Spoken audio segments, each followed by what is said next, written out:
Hi there, and welcome to the podcast Life as a show intently focused on helping people find their professional pathway by exploring and unearthing the details of jobs from around the world.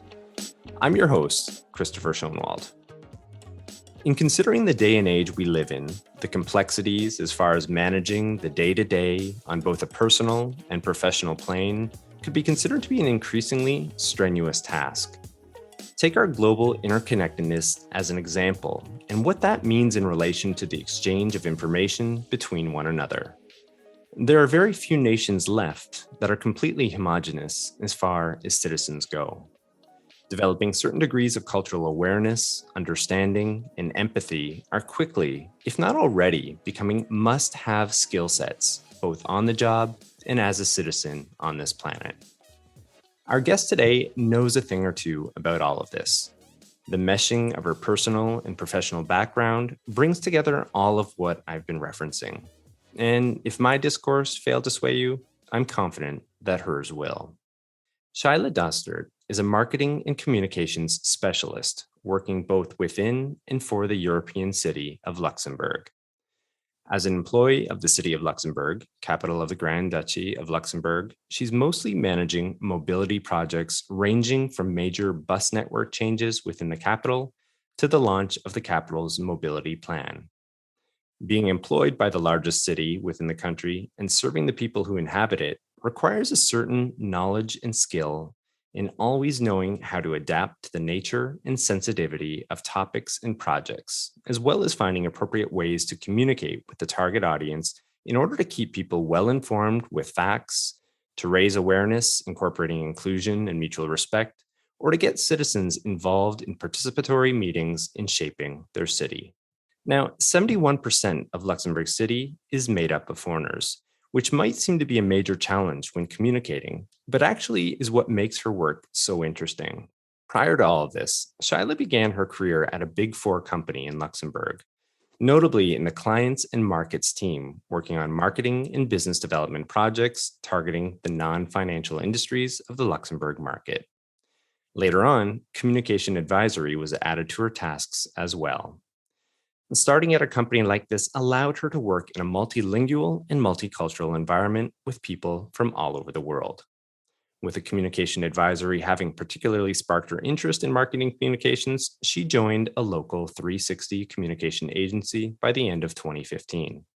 Working directly with clients, accompanying clients in the process of corporate identities from the early stages, and advising companies of all sizes in cross-channel marketing, especially raised her interest in understanding customer behavior and the principles of brand communication. Now, beyond the professional, Sheyla's background also includes life experiences living abroad. She studied in the south of France and did a European voluntary service in Serbia. Working in a local media education center in Belgrade allowed her to gain major insights in intercultural communication. And she also participated in Youth in Action training courses funded by the European Commission, which were focusing on intercultural communication, human rights, and youth unemployment.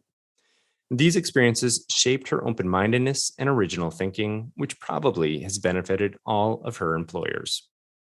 Now, when she's not working on communication or awareness campaigns, she's working on her food blog, Passion Meets Creativity, which she started back in 2012, eating her way through local and international restaurants to discover the world, literally and culinarily. With all that stated, Sheyla, it's an absolute honor to welcome you to the show. Welcome. Thank you for having me.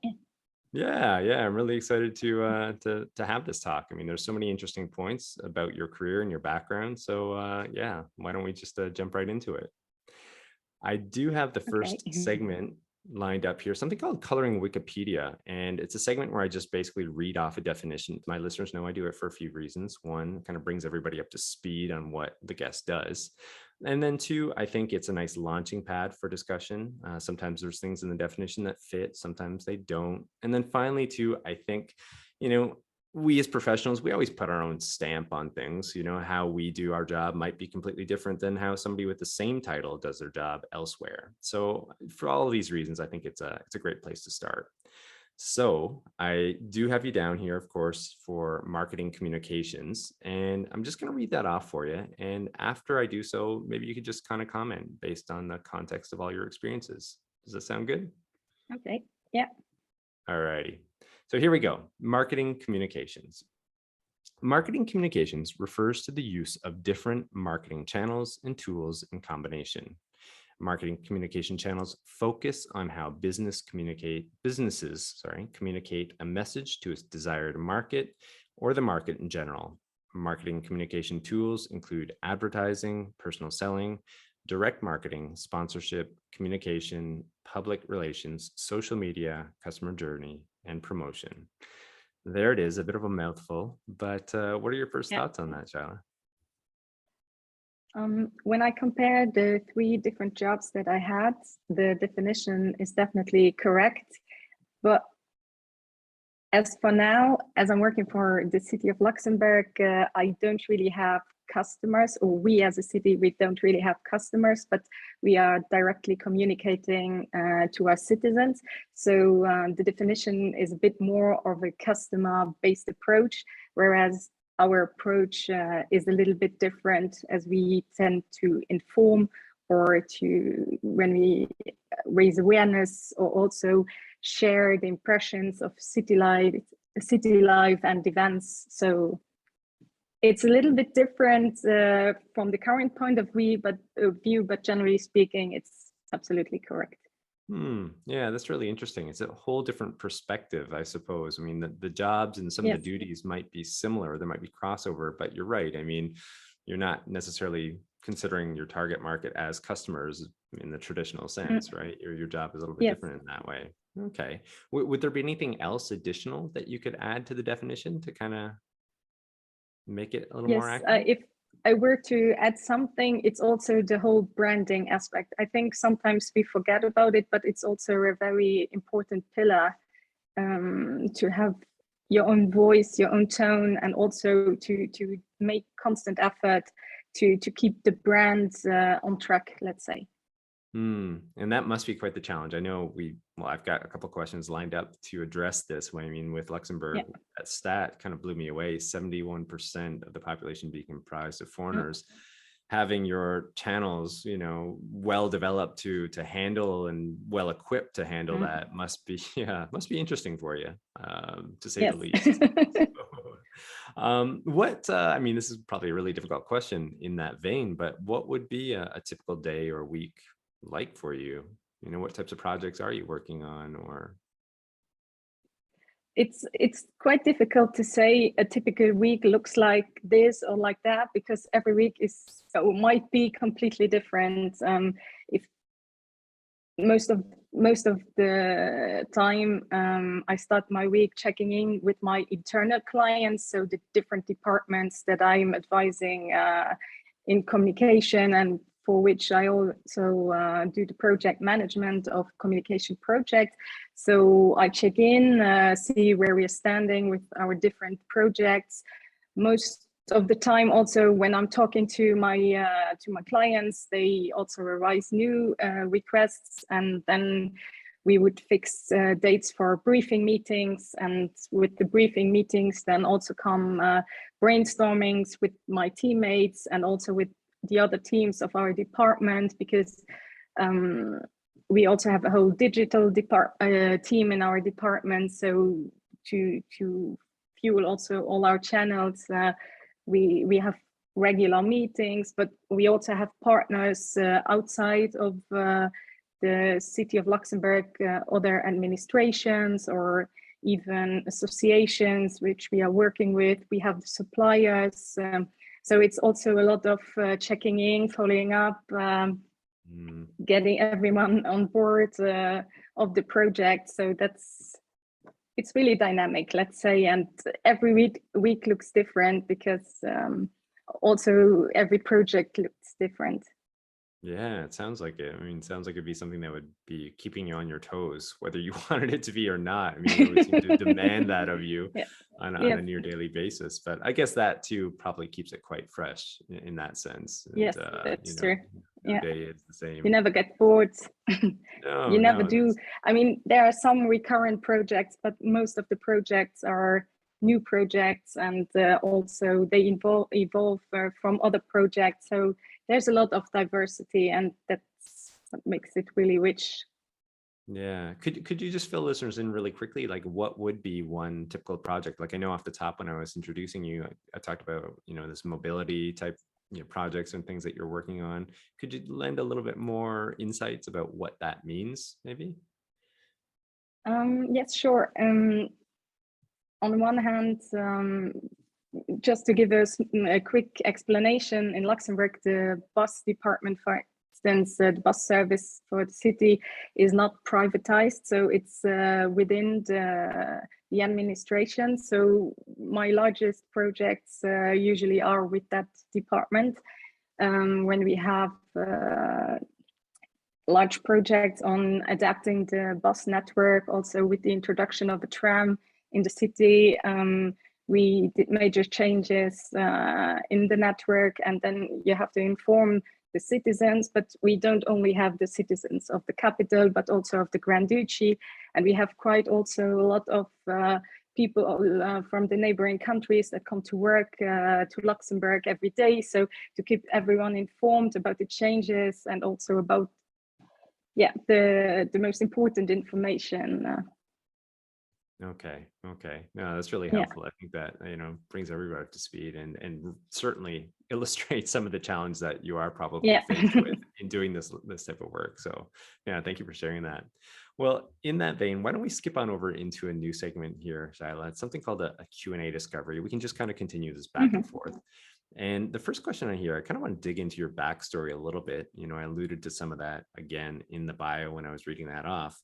But you have such a diverse background in some of your experiences related to work and then also study and just general life experiences. Maybe you could fill listeners in a little bit more on some of the highlights of all of that. Okay, yes, sure. I think it all started in my teens when I decided that I would go abroad to do my studies. So the first stage was leaving Luxembourg for the south of France, where I stayed for 4 years. And then during that time with a friend who was already very active in international youth project, she introduced me to the Youth in Action program of the European Commission. And then I also applied for some training courses on intercultural communication, human rights, and also youth unemployment. And from that, I think one led to the other. When I came back to Luxembourg, I thought before I start working for 40 years, I would do one last project. And then I chose to do a European voluntary service. And I left for Belgrade in Serbia to work for an NGO, the local media education center, where we focused on the development of women's rights from Yugoslavia, ex-Yugoslavia, to the modern Serbian days. And we did interviews with women, artists, writers, sports women, a bit from all areas. And then I came back to Luxembourg, applied for my first job, which happened to be a Big Four company. And also there, Luxembourg being a very cosmopolitan country, I already worked with loads of different nationalities. I joined the clients and markets team, which was at the beginning more focused on marketing and business development, and in the midterm around.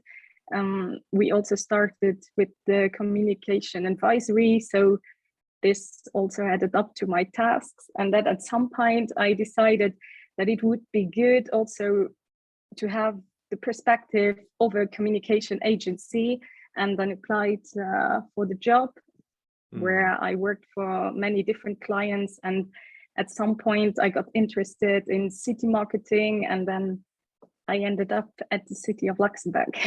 Wow, there you go. It's funny how when you kind of Yeah, look back on it all and you piece it all yeah, together, yeah, you know, in those reflections, sometimes you can see like the direct influences of this yeah. experience that perhaps at that time was non-work related, but you know, you Mhm. string a few of those things together and somehow, some way they've Yes, guided you down this path that's yeah. somewhat now looking back on it, what you'd say, well, there's a direct Mhm. connection there, but yeah, that's interesting.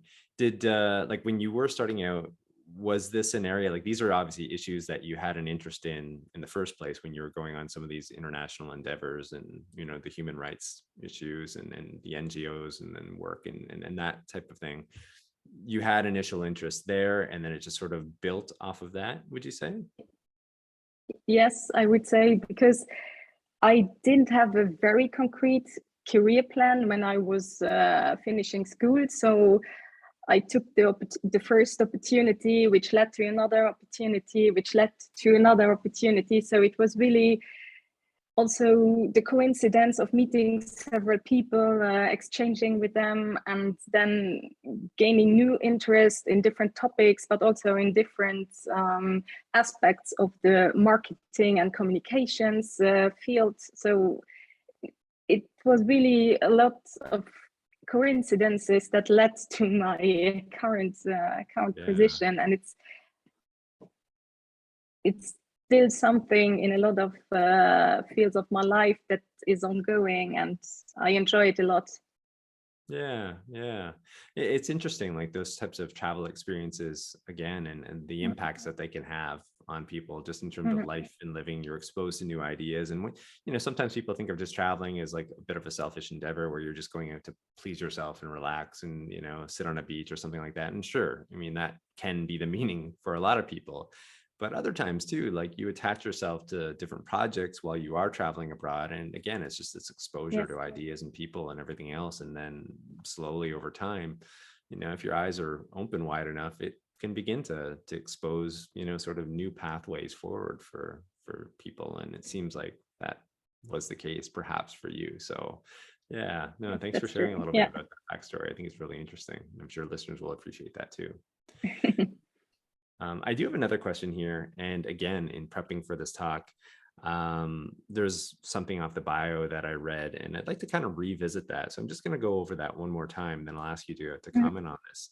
So it's noted that you know your job as a marketing communications specialist requires a certain knowledge and skill and always knowing you know how to adapt to the nature and sensitivity of topics and projects.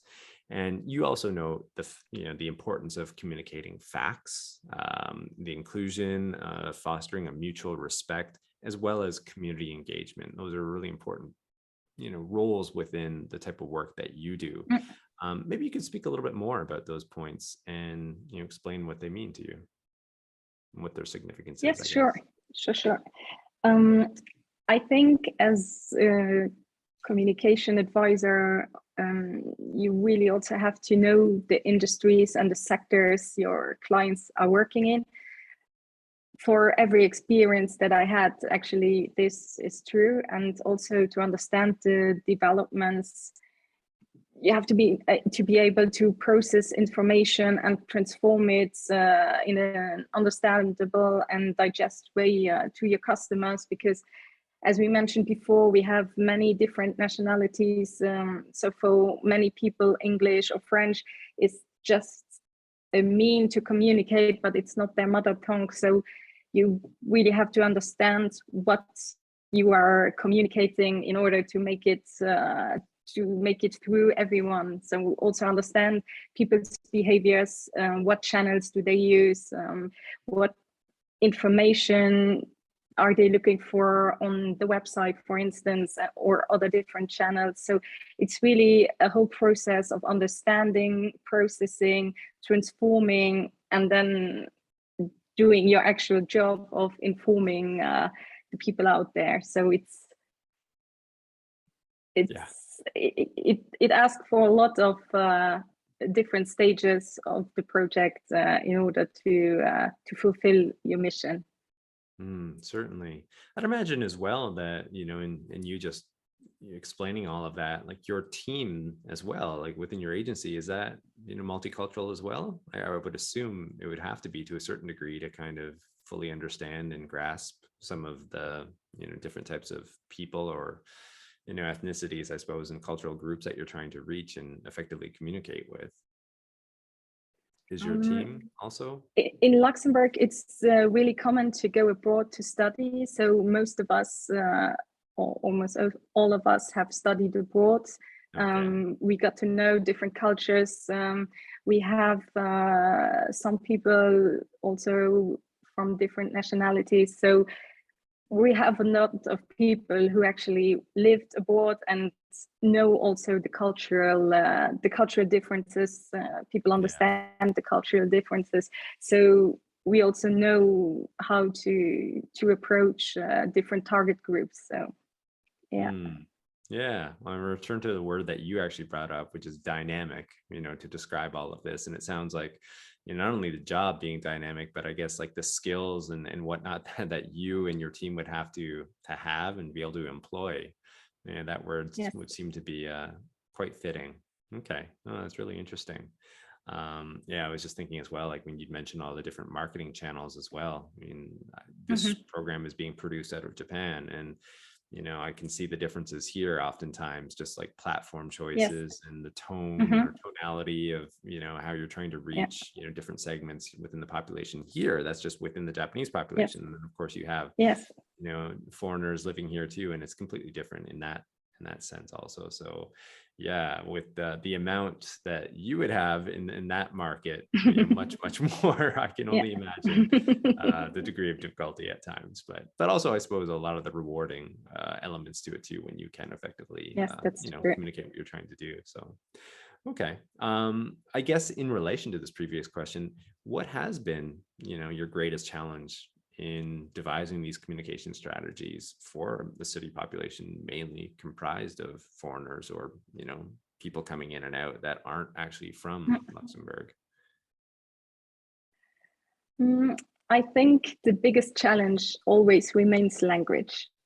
Yeah. It's, for instance, my mother tongue is Luxembourgish, but administration works are done in German and French. But as you stated before, in the city, in Luxembourg City, there are around 71% of internationals. So, and in the country we have, last time I checked, we were around 180 different nationalities. So with this coming all together, it's quite a challenge, but a positive challenge. It's really, it's a great exchange because we have so many people from so many different countries. So people bring also so much knowledge and experience back to on the table actually. And we, for different mobility projects, we also have these participatory meetings where people share experiences from abroad, and this is also very rewarding to having these exchanges. But when you are communicating, just to give an example, on a screen in a bus where you have not so much space, you have to make choices in which language are you going to communicate, because you have the local population, you have people who are not so strong in English still, which you also have to adapt for, and you cannot produce everything in 5 languages. So that's really a challenge, but a positive challenge. So we always find the best possible way to reach everyone, and also with digital challenges, digital tools, you can now, with the channels, you can communicate in different languages. Some of them allow to simultaneously publish in different languages. So this is something that makes our life also easier. yeah, I bet. Yeah, at times technology can be that aspect where it's, frustrations for sure, no doubt, but then other times, and it sounds like in your line of work, almost a savior at times. And even if it's not 100% or perfect maybe all of the time, if it's effective enough to to get across key messages or key communication notes, it must be serving the needs well. Okay, all right. Oh, that's really interesting. Um, yeah, I've got another question here within the segment here, and I guess, in terms of all of this work that you have done, I'm sure listeners would be interested in this too. Like, how has all of this manifested itself for you personally? I mean, there are certain challenges in what you do, and you've spoken to Mhm. those just now. And then also there are some certain rewards to it too, of when you're doing this Yeah. job really well. Like, how does this all add up for you on a, maybe, I don't know, on say like a daily basis, perhaps, like how are you feeling? But even like a bird's eye view when you're kind of able to step back Mhm. from it all and just sort of evaluate, where you're at with it. How does it make you feel, I guess? Um, it's very challenging, but it's also, as you said, very rewarding. You, with all the experiences I made, I'm never afraid of change because I also look for change on a constant level. Um, Open-mindedness would be another aspect because working with so many different cultures, exchanging also in the training courses that I did. You stay open-minded, but also when I look at it from a work perspective, you somehow have faith that in the end everything will be okay, because as a project manager there are also a lot of things that don't happen as planned, but with experience you also gain a lot of faith that in the end it will be okay, and there is always a solution when you have something that was a bit different than you planned it. So yes, that would be some of the points that I'd say that on a personal level, I'm still very curious.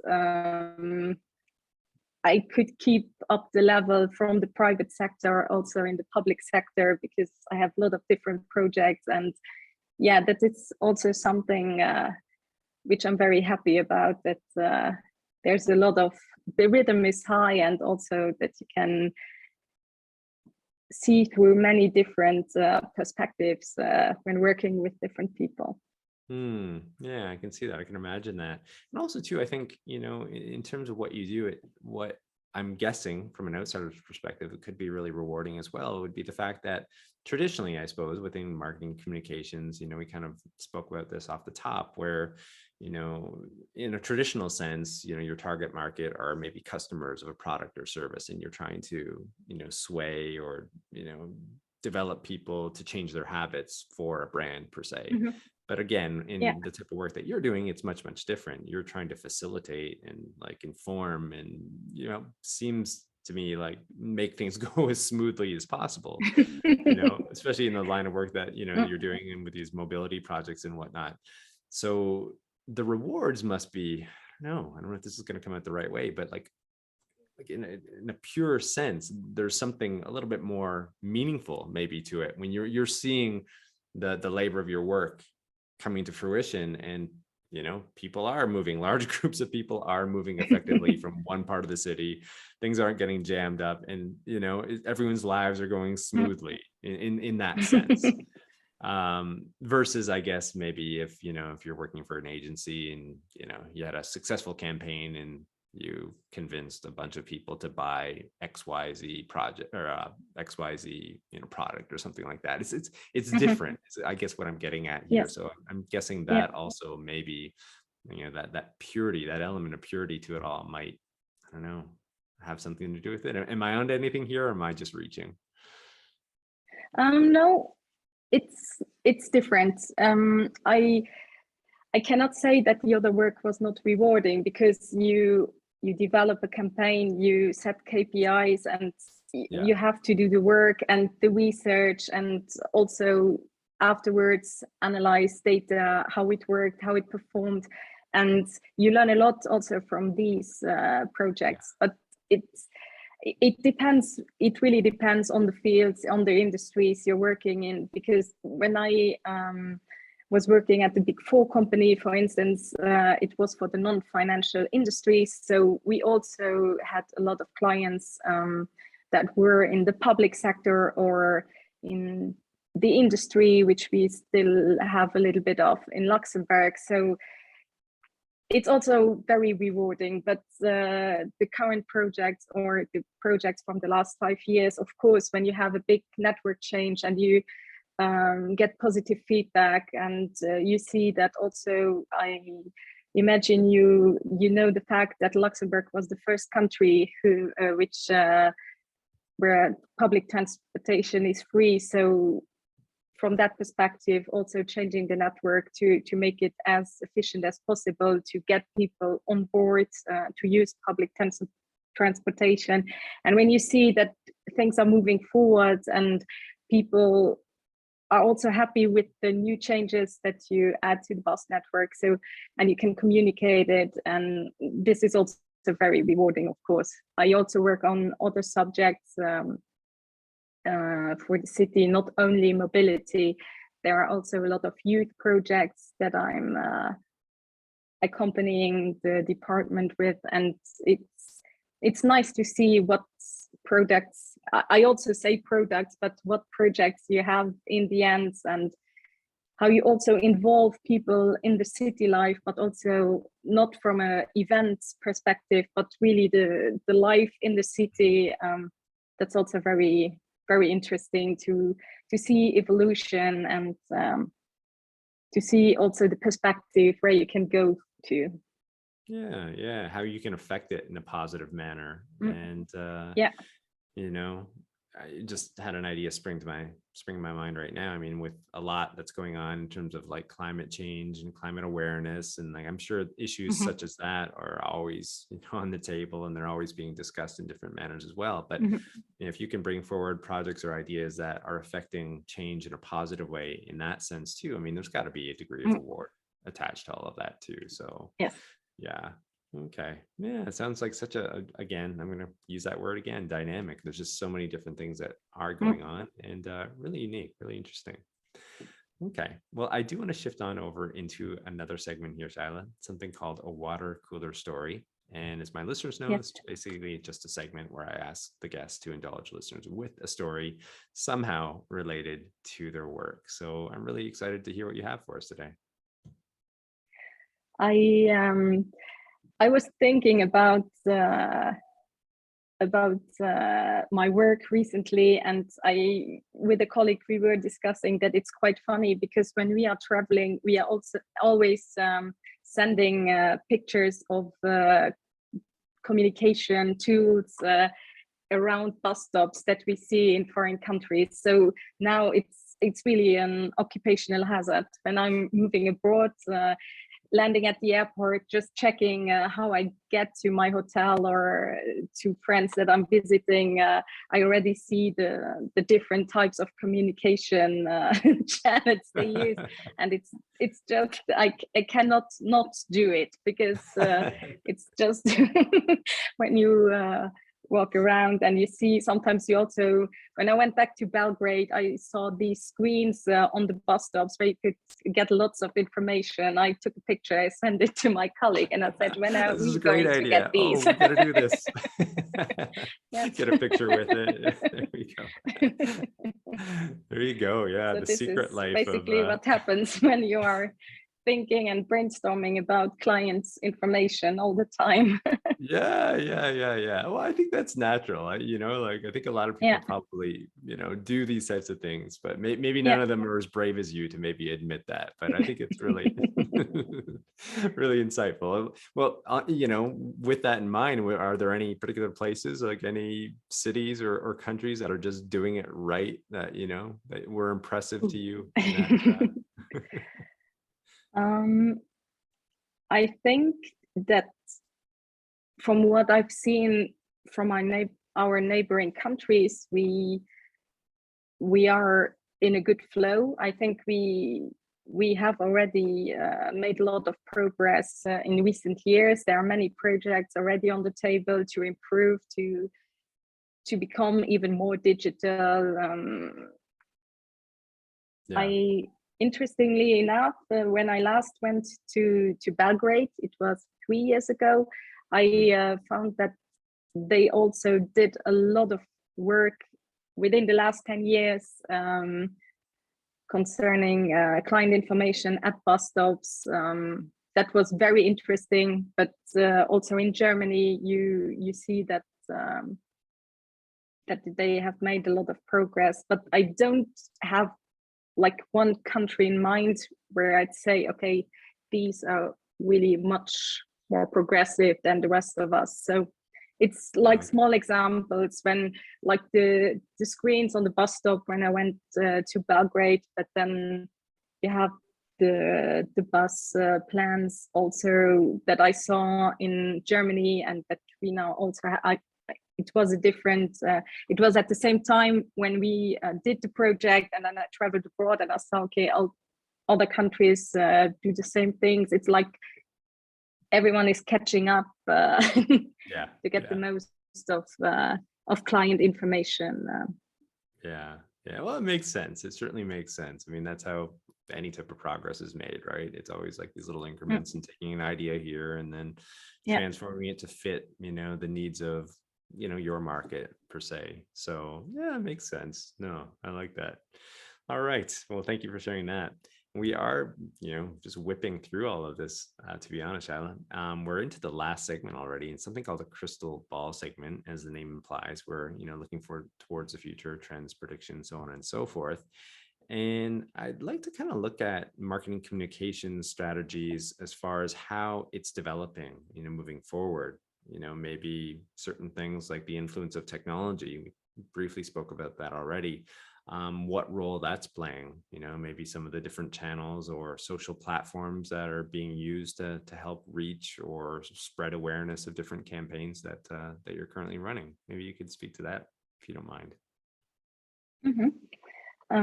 I think that technology has influenced marketing communications a lot in recent years with the appearance of social media and newsletters and the development of websites. I mean, there have been loads of different digital tools that added up to the more classic or traditional channels, printing support or other stuff that was more street marketing. So I think that it's constantly developing, and it really helps marketers to communicate well with the target audience. But it's not only the channels. When you do campaigns, you really have this cross-channel approach where you time when you are going to send out what message, but it helps you afterwards when you do the analysis of the campaigns. I think the big revelation of it all was that now we have insights to data that you didn't have 10 years or 20 years ago, because now through social media, you instantly see if your post is performing well or it is not. And when you post regularly, you see which topics are more of interest on what platform, and then you can adapt. And a few years back, you didn't have such concrete data than you have now. So this is really an advantage of modern times. Yeah, no doubt. A quick question on that, a follow-up. Traditionally, before the whole digital sort of revolution, you'd have, I guess, just like you said, like print-based signs that were providing information. Yeah. And now with digital, of course, you can be changing, messaging rather quickly, perhaps. Have you, like in some of the projects that you've been running, have you been starting to, I don't know, create ways for people to interact? I mean, instead of just one-way communication, making it two-way at times, where you're asking for feedback, maybe it's via QR or some other means, and you're creating more community, I suppose, through some of these platforms and some of your, I guess, initiatives? For some projects, we have like a form where you can just send your feedback. You have dedicated email addresses where you can get in touch with the different departments. We have not like an instant chat where someone is around 24/7, but we have a lot of channels where people can also get to us, and also with the meetings that we are regularly organizing to get in touch with the population. It's also a more personal way. I'd say that we go from one area in the city to the other to really exchange with, the officials are also present, and experts from the different project teams, depending on the fields that the projects are in, and you can really exchange on the spot with the different experts and officials. And also through our channels, people can reach out, they always get an answer. So as the country is really small, we also have small ways to get the answers and then get back to the citizens. Okay, that's really interesting. For example, would you have, like, I don't know if it's a social platform such as Twitter or something along those lines, would you have like a handle for the city basically where people can interact that way? Or is it more just like emailing in or something of that nature? Also through the platforms. I mean, it's you can email, but you also can reach out through the social network, and people, the teams will get back. Okay, all right.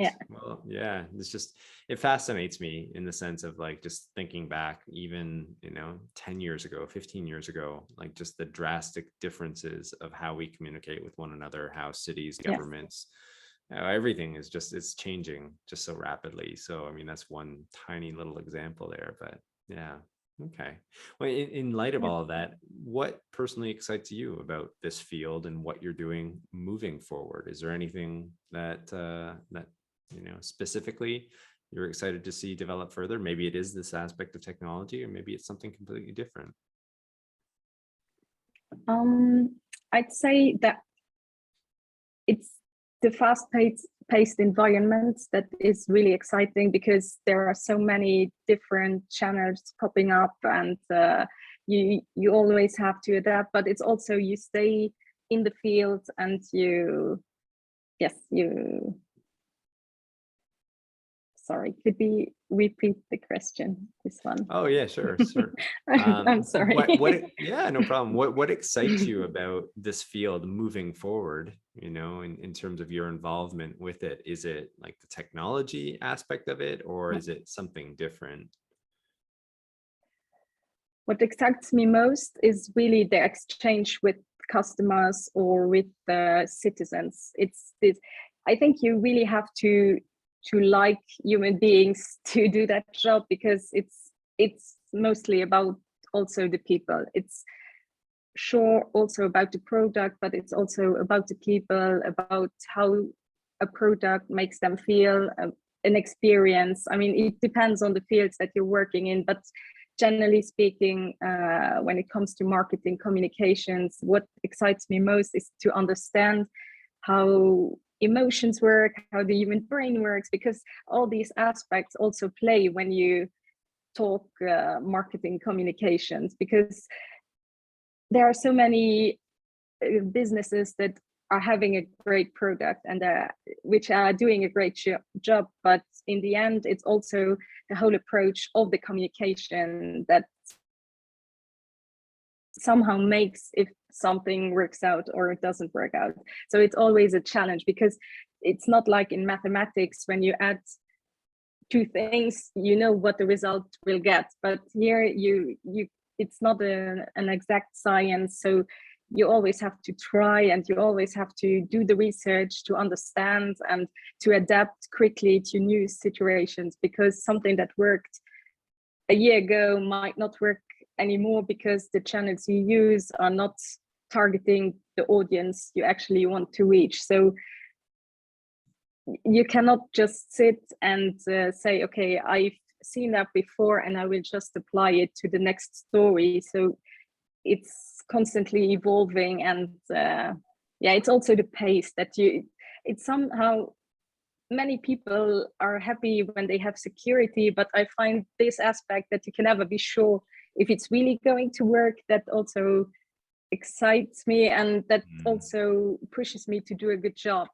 because you have to take so many different things into account that to make it work in the end. So it never gets boring. Yeah. No, well said. It's interesting you say that. I just had a guest on not too long ago, and we were speaking about this, and she's in a completely different field altogether. Yeah. She consults within the motion picture industry, and she's trying to push forward even the agenda of, production habits and processes basically that are, developed on the back of sort of like this eco sustainability movement. And one of her biggest things that she said was that in terms of trying to advance that agenda, she's using part of her undergrad degree, which is in psychology. And some of the barriers of presenting these types of ideas, that's a major shift within an industry like that, and trying to break down those barriers. And it becomes a psychological element, and it's kind of what you were just alluding to as one aspect of your job, where it keeps it fresh and interesting. It's not like mathematics, as you said. You have that human element built in there, which it's a certain degree of unpredictability, but through patience, I suppose, and hard work and persistence, and applying some of these ways of thought and thinking, you can find workarounds or ways through it, and to help advance your own cause. So I really like that insight that you provided there as it fits with your job. So yeah, well, I must say, Sheyla, it's been a really interesting talk, and we've just flown through it. I could ask several other questions probably, but we'd probably be here all night. So I do want to thank you immensely for taking some time and joining the show. Thank you for having me. Yeah. For those interested in learning more about Sheyla and her work, you can find and connect with her on LinkedIn. And then you can also head on over to the website. We'll have the full breakdown of the episode there, and also to YouTube. We do have a channel in which we'll have a slideshow associated with the actual program, some imagery there that you might like. And yeah, and if you liked today's show, please be sure to share. It goes a long ways. I think it's great when we kind of learn a little bit more about one another, some of the joys, the stresses, the pressures of these jobs. It kind of breaks down these barriers and reduces that sort of tribalism. Also, too, you can rate, review, and subscribe wherever you access your podcasts. That stuff does help, and it does go a long ways. And then finally, please don't forget to tune into the next episode of Life as A, where we'll continue to explore and unearth the details of professions and the people behind them. I'm your host, Christopher Schoenwald. Until next time, stay curious about life and living.